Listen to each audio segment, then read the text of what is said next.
Good afternoon. Welcome to your main newscast for today, Wednesday, November 16, 2022. My name is Joshua Van Slackman and thank you for joining us. And we do apologize for the late start. Let's get to the news in details. Guyana's National Oil Spill Contingency Plan, which is crafted under the former Partnership for National Unity Alliance for Change coalition government, was found to be weak, hollow, and not in keeping with many international guidelines or best practices. This was revealed by Auditor General Deedat Sharma during the performance audit of the plan. In fact, Sharma said the authors of the document failed to evaluate even the slightest risk offshore for an oil spill. This fundamental step being skipped has left Sharma wondering just how effective the plan would be when it is not informed by the best of the or worst case scenario of significance. Sharma said, in fact, that all of the essential components of the National Contingency Plan, in keeping with international guidelines and best practices, were addressed in Guyana's document. In other news, opposition leader Aubrey Norton on Tuesday announced his readiness to ensure that Guyanese benefit more from the Stabroek block operated by ExxonMobil and its partners by subjecting all future projects within the block to new terms. Recently, the opposition leader had said that the new fiscal terms announced by Vice President Bharat Jagdeep for the oil blocks to be auctioned should be also extended to the future projects in the Stabroek block. President Irfan Ali had said on Friday that the opposition is taking the position while blaming the former coalition government for the quote-unquote lopsided deal. Norton assured that there will be scrutiny of the existing contract. In other news, a 55-year-old man on Monday went missing after he plunged into the Demerara River at Grove Sea Dam, East Bank, Demerara, to evade cops he thought wanted to arrest him. The missing man has been identified as Mohan Mahadio of Grove, and according to his relatives, he jumped overboard at around 10 hours while running away from the lawmen. A relative said that Mahadio was smoking and behaving disorderly. The relative added that when the police were on their way to tell him to act properly, Mahadia thought they were going to lock him up. Mahadia reportedly ran towards the Grove Sea Dam, and his actions prompted the police to follow him there. We understand that when Mahadia saw the police following him, he decided that the best way to avoid being arrested was to plunge into the Demerara River. A drunk driver on Monday lost control of his car, causing him to flip it into a building along the Ogle East Coast Public Road. After hitting a 60-year-old pedestrian, police identified the pedestrian as Hari Lal Budram of Lusiknan Area B Grassfield, East Coast, Demerara. According to the police, Budram was struck down around 16 hours 50. Investigators reported that a speeding car driven by a 38-year-old man of Industry, Krong Dam, East Coast, Demerara, was traveling west along the southern carriageway of the Ogle Public Road when the driver lost control of the vehicle and slammed into Budram, who was standing on the parapet. The impact reportedly flung Budram several feet away, and the car ended up flipping into a nearby building. According to the police, Budram received injuries to his body and head and was placed in the intensive care unit. In other news, opposition leader Aubrey Norton on Tuesday trialed British High Commissioner to Guyana Jane Miller for comments she made regarding Guyana's voters list and at his weekly press conference. Norton described Miller's statement as quote-unquote ill-informed. Miller, in another section of the media, was quoted by saying that Guyana's voters list is being updated and could be used to hold general elections with sufficient safeguards. The British High Commissioner said too that the real test is on E-Day, where the voters are required to provide authentic identification. She said that she is quote-unquote satisfied and thinks that the mechanisms are there.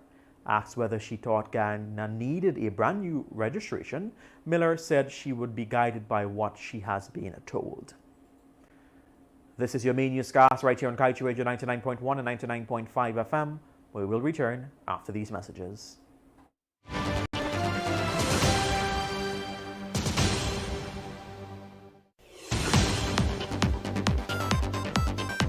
Right now, children are at an increased risk of sexual abuse, and the perpetrator can be nearer than you think. So stay alert and be aware. Be aware of your neighbors. Be aware of your friends. Be aware of the people you have in your home. Do not become complacent. Protect children now. You can make a report to the police or call the CPA hotline on 2270979. A message from the Child Care and Protection Agency, Ministry of Human Services and Social Security, and UNICEF. It's Giftland's biggest sale ever this Black Friday from Friday, November 18th up until Friday, November 25th. Get up to 80% off on selected items in store. We have huge discounts on electronics, household, clothing, shoes, accessories, cosmetics, furniture, and more. VIP customers enjoy exclusive discounts from Friday, November 18th to Sunday, November 20th. Get your Christmas shopping done now and save big.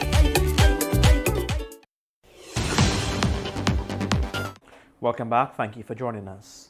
Businessman Glenn Nall has taken umbrage to statements made by U.S. Ambassador to Guyana, Sarah Ann Lynch, that the economic prospects of this country are promising.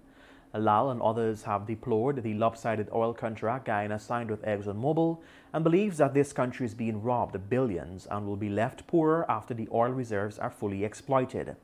In a front-page headlined article on Sunday, the Guyana Times reported Lynch is saying, quote-unquote, Guyana's economic climate very promising. Her comments were made during an interview facilitated by the Wilson Center, which the newspaper republished. Mr. Lal said the U.S. ambassador would not speak about the security of Guyana and its people where full liability coverage is concerned. Get the full details in today's Kaieteur News.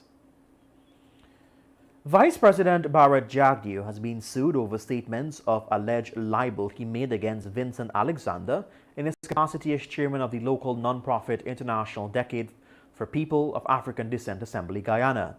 According to the lawsuit drafted by attorney at law U.C. Anderson, Alexander is claiming in excess of $150 million for damages and special damages done as a result of the words authored by Jagdeo.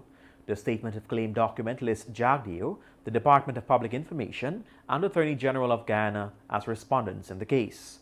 The document outlined that Jagdeo defamed Alexander by claiming that he had a personal financial interest in the administration of the affairs of the organization. Alexander has countered by saying he has never paid a penny and acted purely as a volunteer.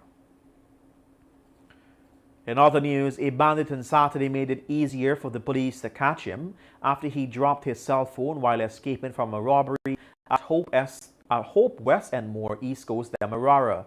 Police were able to unlock the phone and find his photos stored inside the gallery. The suspected bandit and his accomplices, armed with knives, had stormed into a shop at Hope West during the early evening hours and pounced two customers.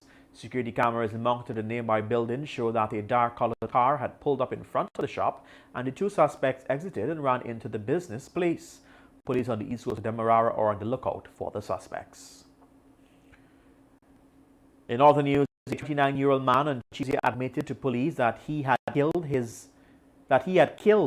during his drinking partner, at Police Corner La Parfaite Harmony West Bank Demerara during an argument over quote-unquote bushweed, a cheap kind of marijuana.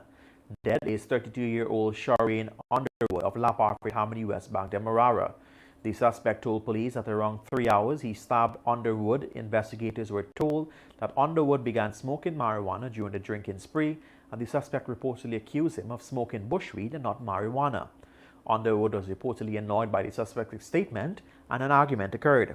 According to the police report, Underwood reportedly punched the suspect and a fight ensued. During the fight, the suspect allegedly whipped out a knife from his pants waist and stabbed Underwood to his abdomen. And the Ministry of Labor in 2021 awarded two contracts totaling $1.995 million to conduct vehicular repairs before bids for the same project were opened at the National Procurement and Tender Administration Board. This incident was flagged by the Auditor General Deodat Sharma in his 2021 report. He explained that upon examining the payment vouchers and other related documents for the vehicle spares and services, it was revealed that the two contracts were awarded to a contractor for the repairs to the ministry's vehicle. However, the documents presented for audit revealed that in both instances, the tender board open and approving documents were dated after the contract agreements were signed and dated. This is your main newscast right here on Kaieteur Radio 99.1 and 99.5 FM. It is 12 hours 18 in Guyana and right across the Eastern Caribbean. We turn your attention to the page 7 of the Kaieteur News that is dedicated of being blunt.